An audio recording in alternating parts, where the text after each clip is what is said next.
Okay, so now let's turn our attention to properties. All right, so these are properties of the normal distribution. All right, so what's going to happen is, well, you already know this. We put the variable that we want to know the frequency of, so all the different categories of the variable is going to go here. With the normal distribution, since it's hypothetical, we're going to leave out the y-axis with the specific frequencies because we don't know what those specific frequencies are. So here's one of the first characteristics you need to know about the normal distribution.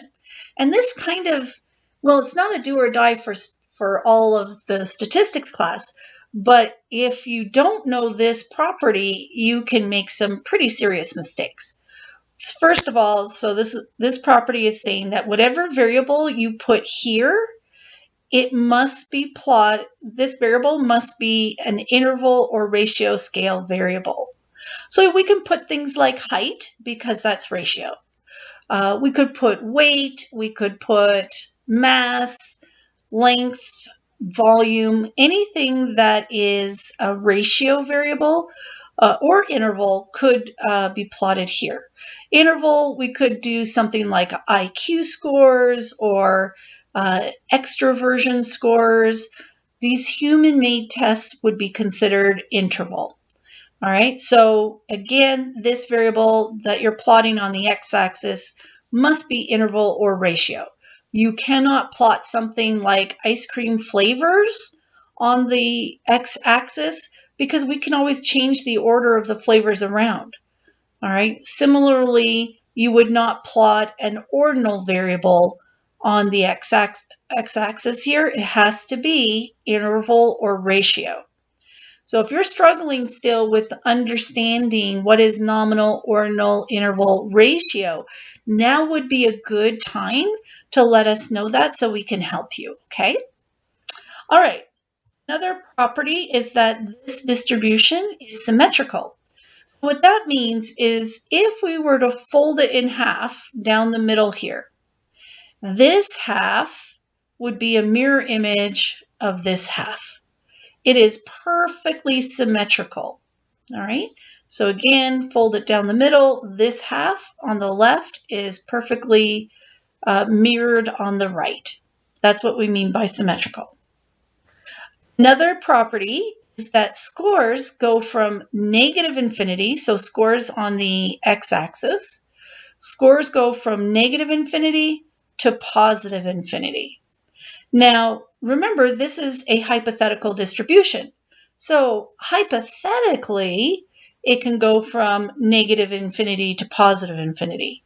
And this means that if we look at the middle score, what do you think that middle score would be? If it goes from negative infinity to positive infinity, right smack in the middle would be 0. Now, you might be thinking, how can that be?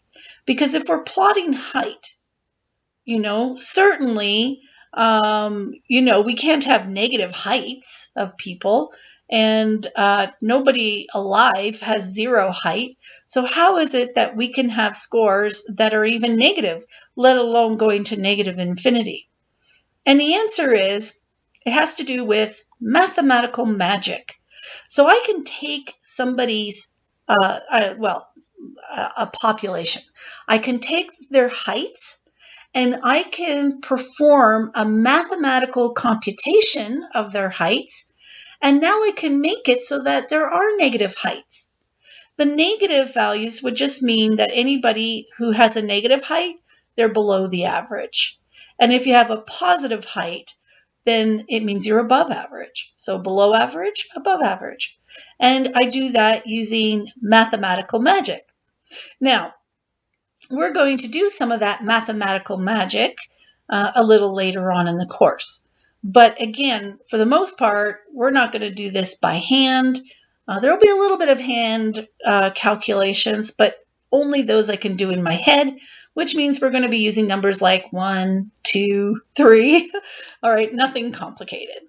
All right, but again, we can take a set of scores and apply a mathematical formula so that now we can have negative numbers and positive numbers. And the, going to infinity thing, well, that's just hypothetical. Hypothetically, yes, we could go to infinity in either direction. All right, this one, it sounds like a swear word to me. Asymptotic, or just like if you want to insult somebody, don't be so asymptotic. But actually, that wasn't supposed to happen. All these other properties popped up. Okay, what asymptotic means is that this line here that represents frequency gets closer and closer and closer to the x-axis, but it never touches. And again, you might be saying, well, how can that be? Well, this is hypothetical land, fantasy land, if you will. All right, and anything can happen here. And so in reality, yeah, we probably would say eventually it's got to touch, but hypothetically, theoretically, no, it could go on forever. And that's what asymptotic means. The line to represent frequency gets closer and closer to that x-axis, never actually touches. If anything else, this can make a very good Scrabble word. Okay, here's another property, the mean, which you should be familiar with by now. It's just the arithmetic average where we add up all the scores in our data set and we divide by however many scores we have. So the mean, the median, which is the number down here on the x-axis, if we were to order the numbers from lowest to highest, which we would in a normal distribution, goes from negative infinity to positive infinity, so lowest to highest. The median is the score that cuts the numbers precisely in half. And the mode is simply the most frequent score. So if you look at the peak frequency here and read off the score, then that would be the mode. So what we're saying here is that all three types of averages, mean, median, and mode, are found right smack dab in the middle. And what would this number be again? Well, if it goes from negative infinity to positive infinity, the number right smack in the middle has got to be 0. So really, we could rephrase this and say the mean, median, and mode all equal 0. Then finally, the area under the curve is 1. Now, this, you could say 1 or you could say 100%. So if we were to, for example, graph all people's heights in the world, all right, so all the people in the world, we're going to graph their height. What is the probability that you are somewhere in this distribution? Well, it's 100%, right? You've got to be. If I plot all the people in the world, I plot their height, then you are somewhere in this distribution. Maybe you're on the positive side, you're above average, or negative, you're below average, but I guarantee you're somewhere. All right. Similarly, if we're plotting, all the people in the world and their weights, how much they weigh, and I said, what is the probability that you're somewhere in this distribution? The answer is 1, okay, or 100%. 1 would be in decimal format. 100% is in percentage format. So let's try this.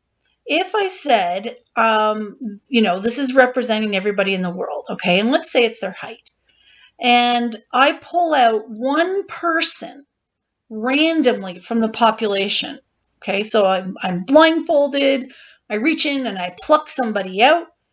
What is the probability that they're going to be above average?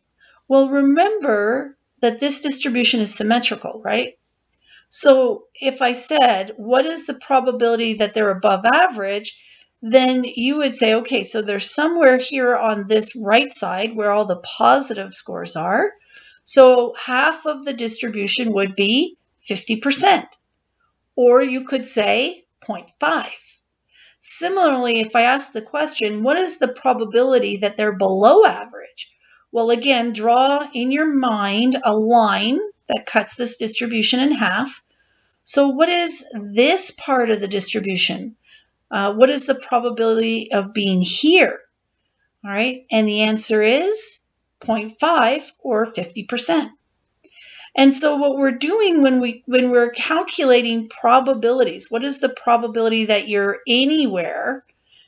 We talk about under the curve, because all these values here, we're looking at the frequencies. So we're looking at the probabilities under the curve. All right. So when we talk about frequencies, we're looking at this line. When we're talking about the probability of getting a certain score over here on the x-axis, we're looking at area under the curve. So we have the line to represent frequency and area, the shaded, if I could shade right now, it would be the shaded area under the curve. Okay? So if I could draw a line here, let's say, and shade in this area, and I might say, or I might ask, what is the probability of being in this shaded area? All right, now, the best you could do is have like some sort of guesstimate, right? And you might say, oh, I don't know, 5%, but again, what you're doing is you are looking at the area of interest and calculating that area. And I'll show you how to do that later, okay? Because that's something we are going to do. We're going to look at areas under the curve, so a particular shaded portion of this distribution. And we're going to look at that shaded distribution, and we're going to figure out what is the area of that shaded section. And that will tell us the probability that you're in that shaded area, okay? And it's not hard, really. One of the things I like to do in this class is go in baby steps. And sometimes that means that we're going to be covering things that you are going to be shaking your head and go, oh my gosh, this is so easy. I know this already. But then, it's really important that we review the foundations, because everything builds in statistics. And so if you're shaky on the foundation, you're going to be shaky later on. You wouldn't want to build a house on a rickety foundation, right? Because that house is going to come crashing down on you. Same thing with this. It's really important you get the foundations. And also, I think it's important to keep in mind that maybe, we might have some non-traditional students in the class, and they may not have had exposure to this kind of material for 20 or 30 years. And so it's important that we review for their benefit as well. Okay?